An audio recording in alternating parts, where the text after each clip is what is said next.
I do want to ask about BYU, but I can't ask about BYU without asking about Rob Wright, a dude that I know I loved, I know you loved, and Coach Drew loved. How much of a haymaker was that to the Baylor basketball program when just like that he's gone? I mean, were they just completely shocked?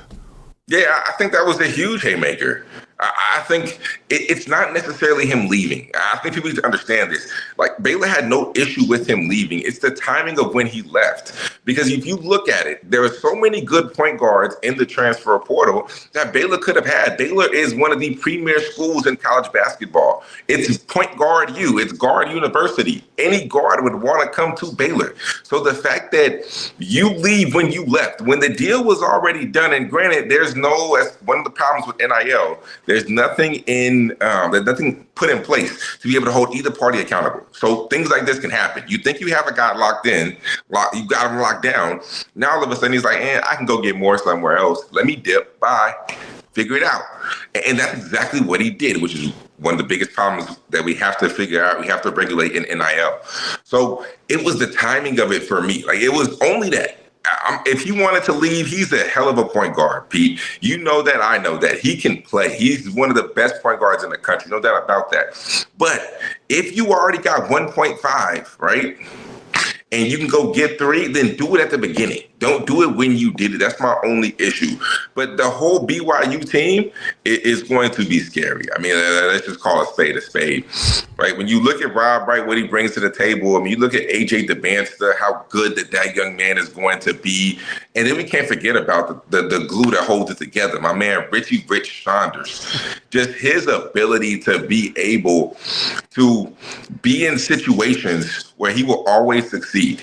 He will never not succeed on the basketball court because his game translates to whoever's around him, to no matter his coaches or anything. That's why I think this young man will play in the NBA, because he can shoot the basketball, he can get to the rim, he can drive a closeout hard, and he gives 110% effort. I mean, that big 3 right there, and you have Kata at the 5 spot still holding it down, protecting the rim threat, man, they're going to be tops of the Big 12, no doubt in my mind. And 2 of the big 3 are, like, you could consider them like crafty vets, right? Like Saunders, yeah. And then certainly Rob Wright is tested. What do you make of Kevin Young's work, like, cut out for him this year? How does he, because now I feel like, you know, if you could say it, the pressure is on a little bit, right? I mean, everybody's going to be looking at this program. Everybody's going to be expecting them to do outstanding things. You know, if AJ DeBanza struggles out of the gate, there'll be all kinds of blah, blah, blah, blah, blah. So how do you think he approaches this year? Yeah, I mean, I think he approaches it like he always does. I think that this year will be more similar to his years in the NBA, because if you think about it, I mean, you always play on prime time. When he was dealing with Kevin Durant, he's dealing with Devin Booker. You have AJ DeBanza. I mean, everything that they do is going to be on the spotlight. But that's what he's used to, being part of the NBA, being part of different organizations who had elite level players, who had some of the best players in the world. So I think you treat this year just like he did last year, except just realize this might be more similar to what you have faced in the NBA as far as the pressure, the expectations, the salaries. I mean, when you dealing with a dude that makes $6-7 million in AJ DeBanster, and you got Richie Saunders, who probably made 3 to 4, and Rob Wright making 3. I mean, I don't know these numbers for sure, but these are what's being speculated and being thrown out.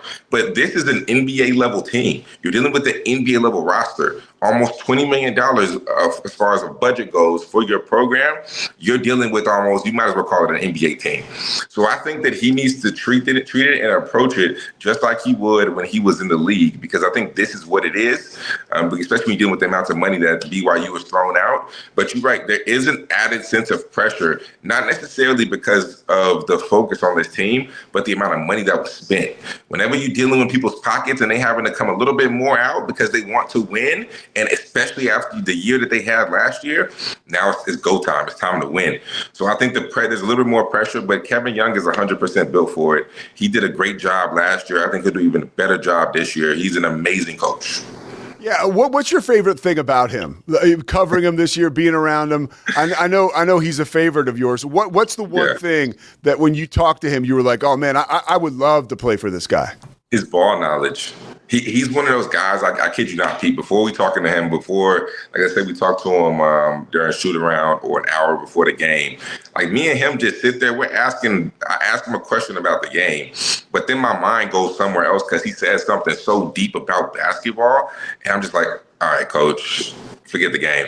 Let me just pick your brain about basketball. Yeah. And we'll end up talking for about 15, 20, 25 minutes. And then we're like, oh, snap, we got to do our jobs, right? But the ability to be able to talk about basketball so deeply, I mean, his knowledge of the game is something that I really haven't seen too often. But he's been around some of the greatest players in the history of basketball, and he's coached them.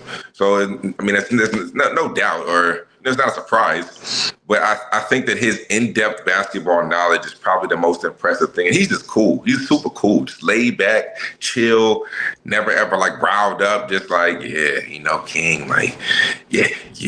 When he go into the pick and roll coverage, I think that's the best thing for us.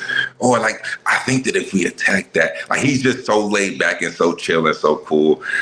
He's one of my favorite coaches in the Big 12, no doubt. Yeah, I can tell. And today's player probably responds to that a certain way.